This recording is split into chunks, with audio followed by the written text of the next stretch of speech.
So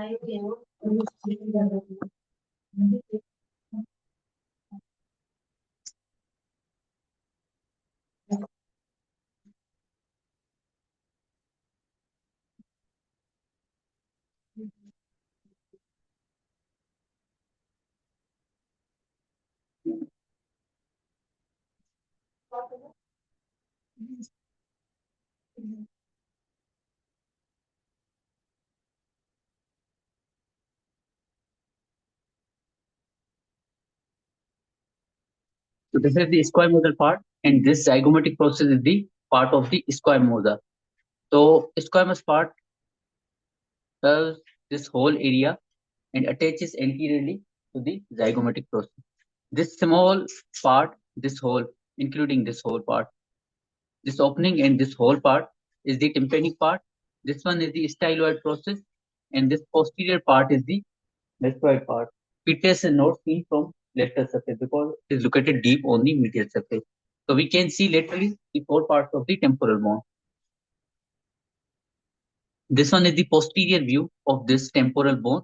Now we can see this is the squamosal part superiorly, mastoid part posteriorly and inferiorly, and this ridge between the mastoid and squamous part posteriorly or medially is the petrous part or the petrous ridge. So now we are seeing the mastoid bone superiorly. So here we can appreciate this one, this downgoing process anteriorly is the styloid process. Sorry, this process is the zygomatic process, and this downward process is the mastoid process. Styloid is not seen clearly here, and the zygoma is the part of the squamous part. It is the this squamosal part contains two surfaces. This one smooth plate and this zygoma. And zygoma is, if we see superiorly, this zygomatic process is connected to this squamosal part by two roots. This one is the anterior root and this one is the posterior root. So this flattened part that surfaces the middle fossa, and this zygomatic process is the part of the squamosal part of the temporal bone. And this posterior oriented is the mastoid, and this superiorly here deep inside the skull base is the petrous part. So petrous divides the skull base into two surfaces, middle fossa and posterior fossa, and it's a ridge-like structure that located in between these two fossa. So here is the inferior surface of the temporal bone. So in this ridge is seen clearly here. This is the inferior surface of the petrous ridge. This structure is the mastoid process. This is projecting inferiorly. From here, this is projecting inferiorly. And this anterior part is the squamosal part.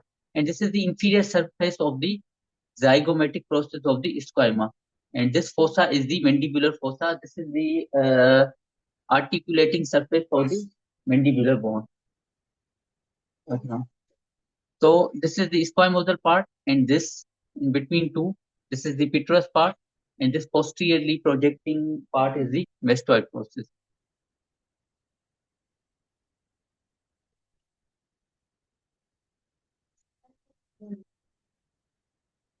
Orientation लिखा हुआ है ना, मैं inferior view सबके ऊपर, ये superior view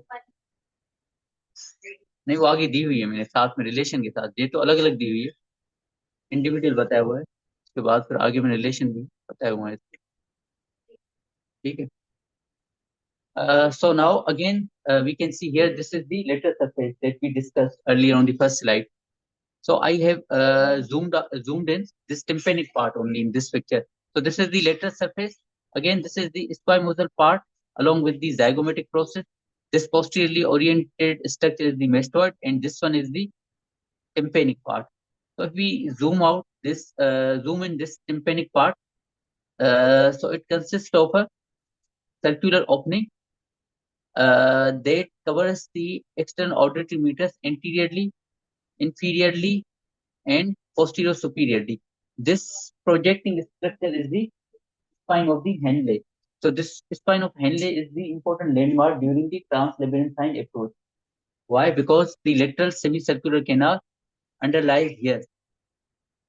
So this is the good orientation point during translabyrinthine approach.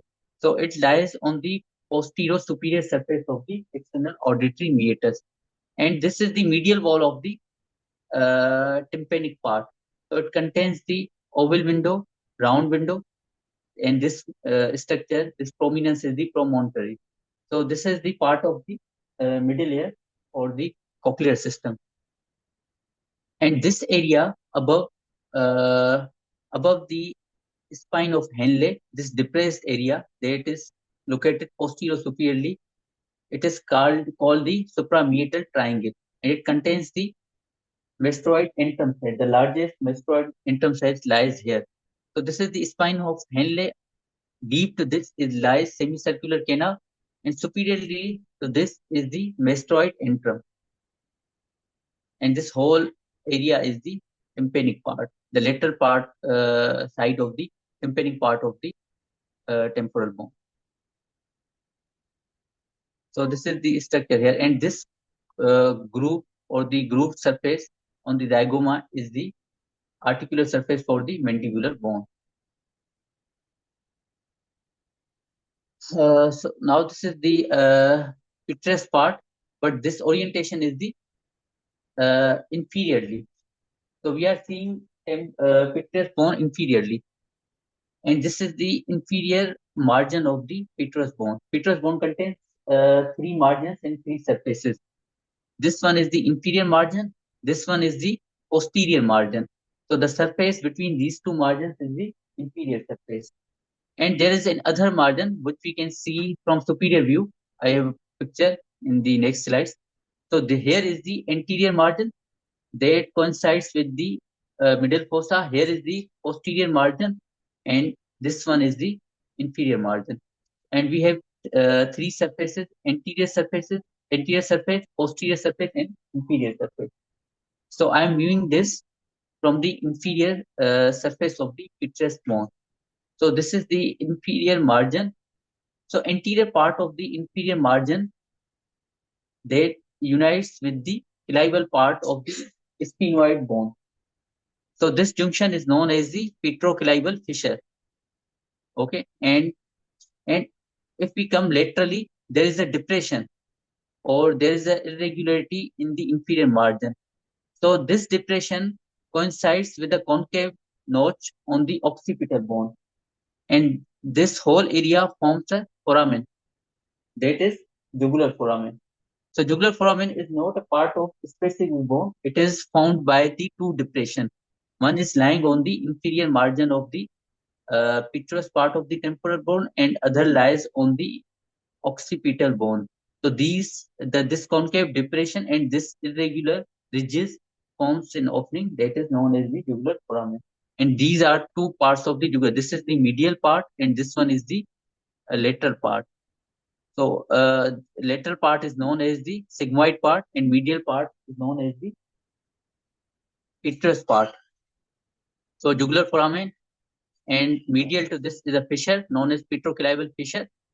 And if we go more laterally, so there is a small depression, this one, that comes here and goes into jugular bulb.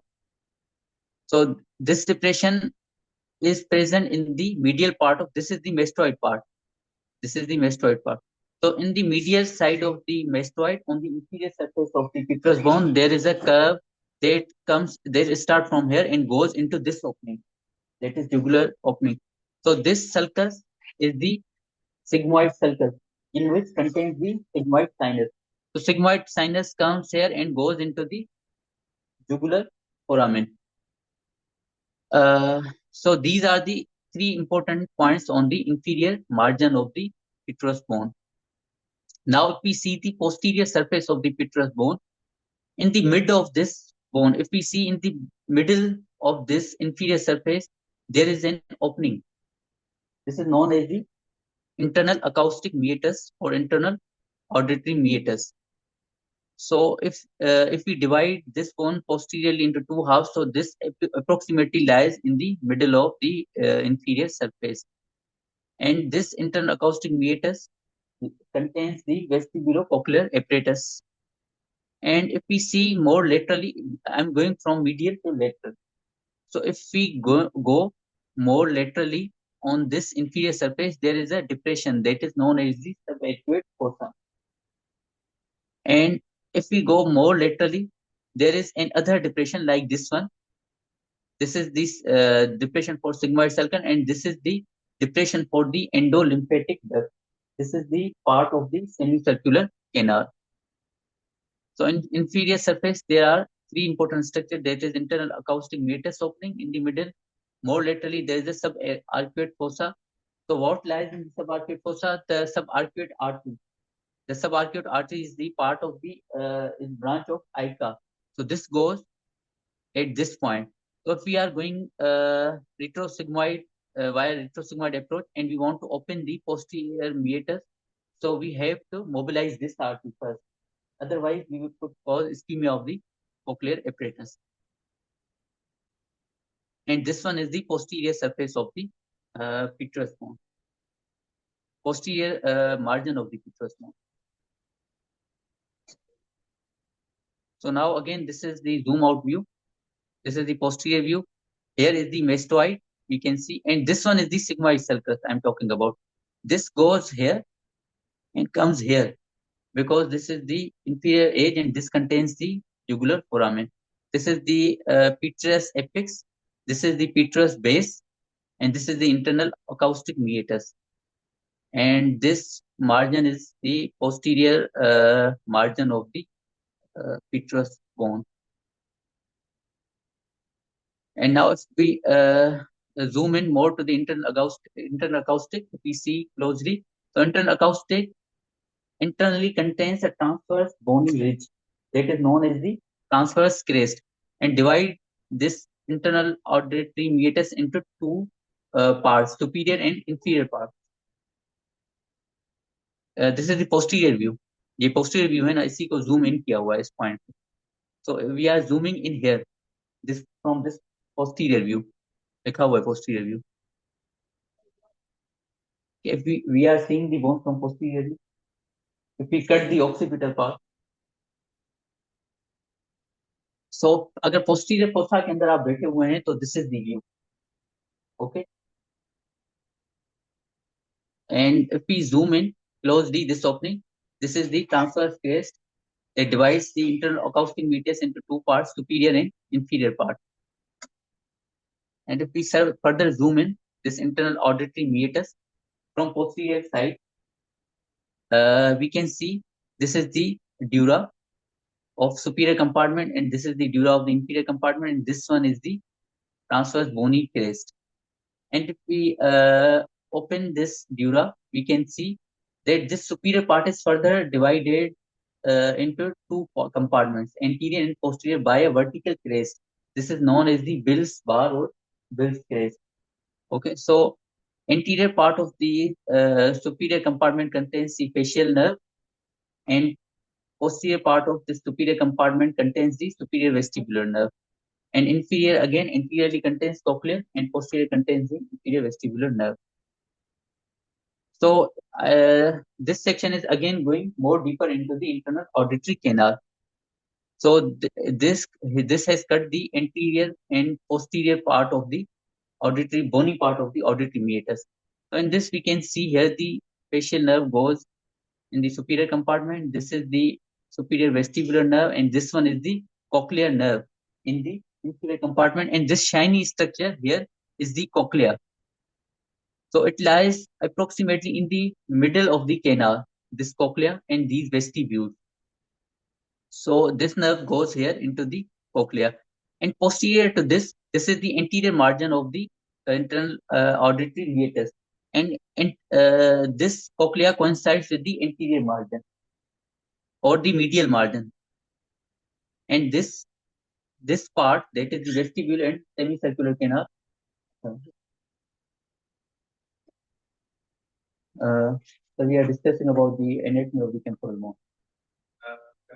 bone. So this is the posterior view of the petrous part of the temporal bone, and we are dissecting the internal auditory canal. So again, we can see here that this is the facial nerve that goes into the superior compartment, into the anterior part. This one is the inferior superior vestibular, and this one is the cochlear nerve. This connects here with the cochlea, and these are posteriorly lies the semicircular canal and the vestibule. Vestibule is the part where all the semicircular canals combine to form a dilatation. So vestibule lies lateral to this, and cochlea lies into the anterior margin.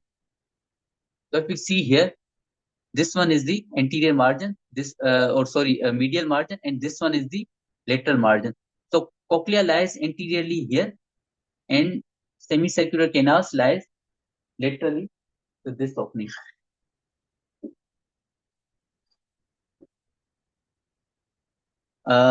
So now this is the squamous tympanic part of the temporal bone.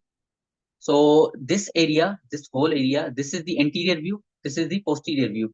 This mastoid lies posterior to the tympanic part, and tympanic part lies between the zygoma and this mastoid one. So this circular opening that forms the anterior, inferior, and posterior.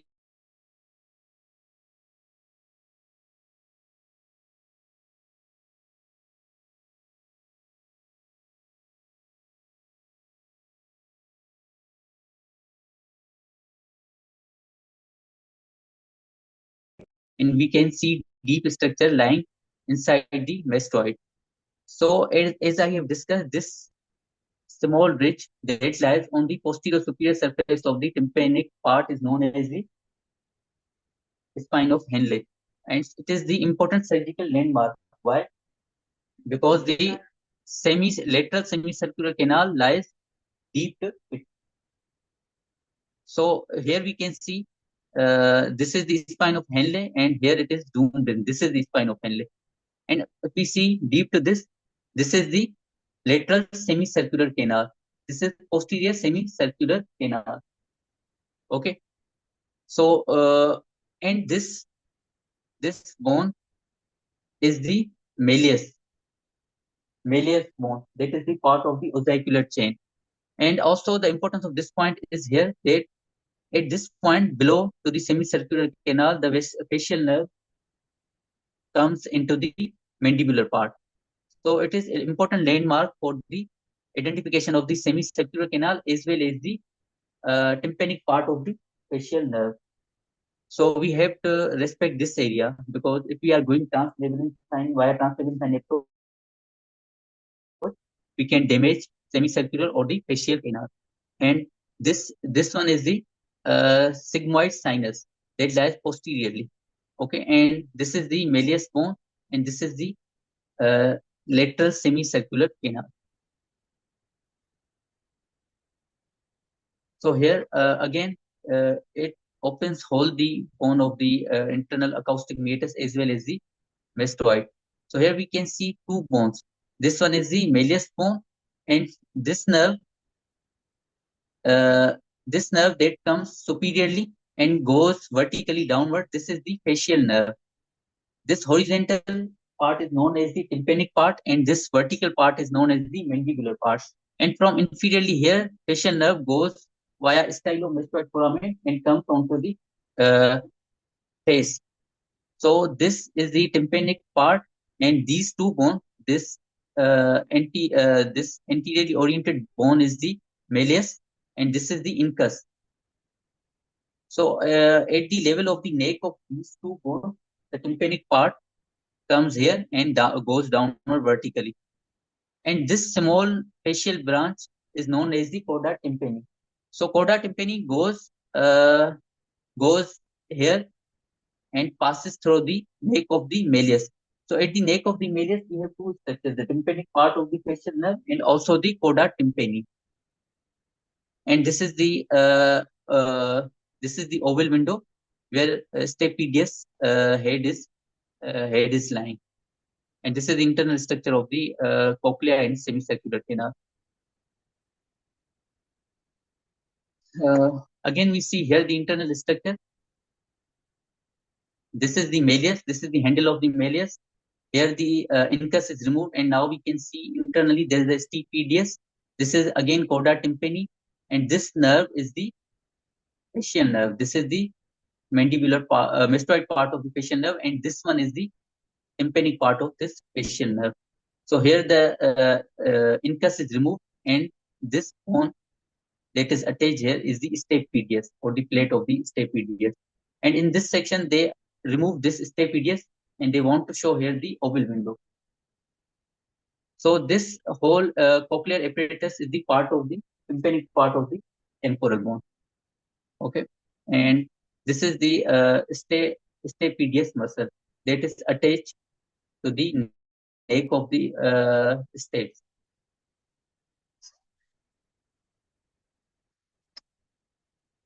So I have added this one picture, even though this is the roton anatomy class, but this is the view from the translabyrinthine approach.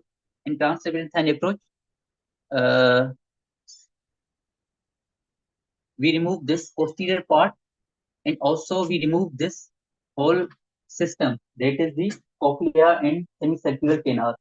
Because if we want to go via translabyrinthine, patient should have unserviceable hearing on that side, because we have to remove these cochlear apparatus and all semicircular canal to reach to the CP angle.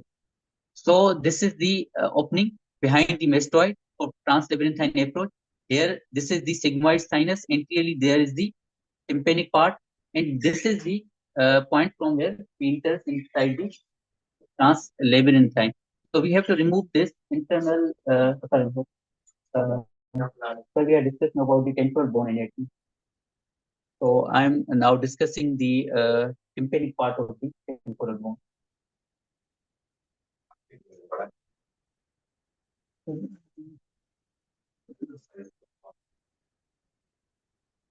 Discussing the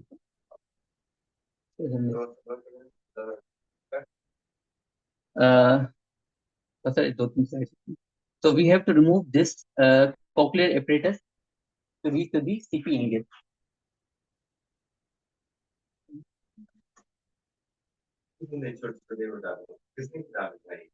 sir मैंने बनाई बस वो last वाली खोल दूं last हाँ इसको बड़ा ऐसे नहीं बड़ा करते कॉर्नर से पकड़ के बड़ा करते ताकि हमेशा एक वो बड़े हाँ ना वो एक की टांग बड़ी लगी हाथ बड़ा और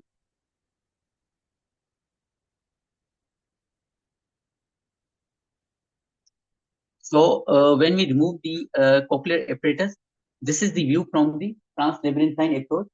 We are looking into the CP angle.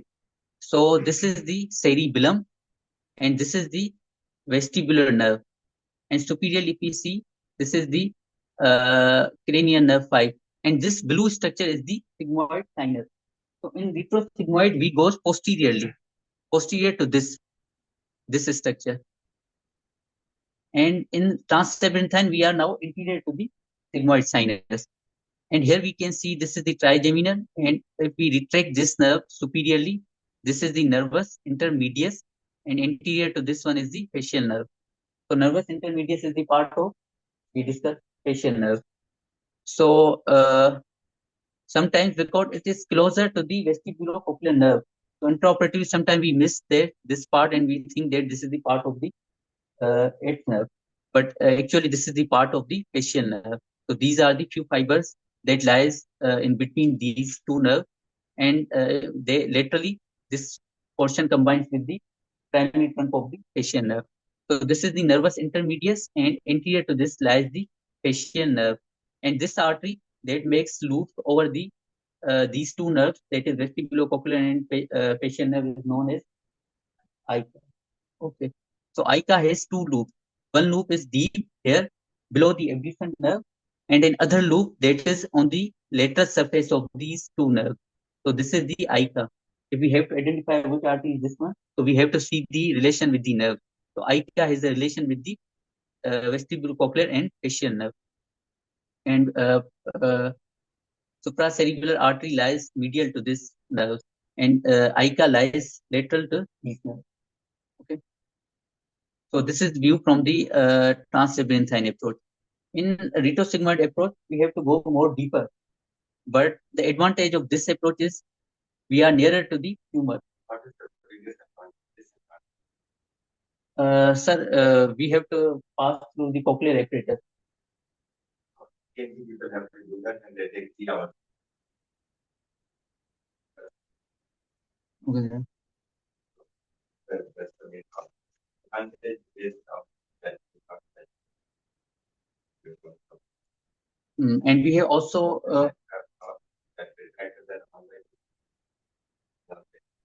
but sir, in this approach, we don't need to take much steroids. This is a good. This is advantage. Advantage is big that they're 3 hours apart. Sometimes they damage the sinus. And also, this is one of a disadvantage. Is this in our vision? We have a sinus posteriorly. So all the time you have. But we have to alert that we have a sinus lies posteriorly all the time during this approach. This is the cut section of the petrous part of the temporal bone from superiorly. So here, as I have said, that on the inferior surface lies the internal auditory canal, and internal auditory canal is lies in the mid of this part. So this is the internal auditory canal, and lateral to this is the endolymphatic duct. And anterior margin of this internal auditory canal, medial margin of this internal auditory canal contains the cochlear apparatus, and lateral margin contains the semicircular canals. So this is internal auditory canal, medial to this lies the cochlea, and lateral to this lies the semicircular canals.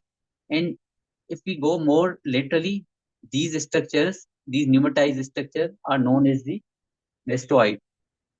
And this is also the portion of the mastoid that goes inferiorly.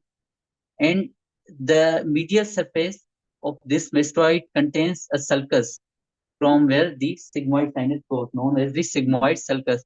And sigmoid sulcus passes from here and goes inferior, medial to internal auditory canal. Here is the opening that is not visible here.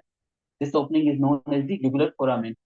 So in the inferior margin, at the medial edge, this sinus goes and comes out from the jugular foramen. So this is the CT view of the vitreous part of the temporal. Thank you.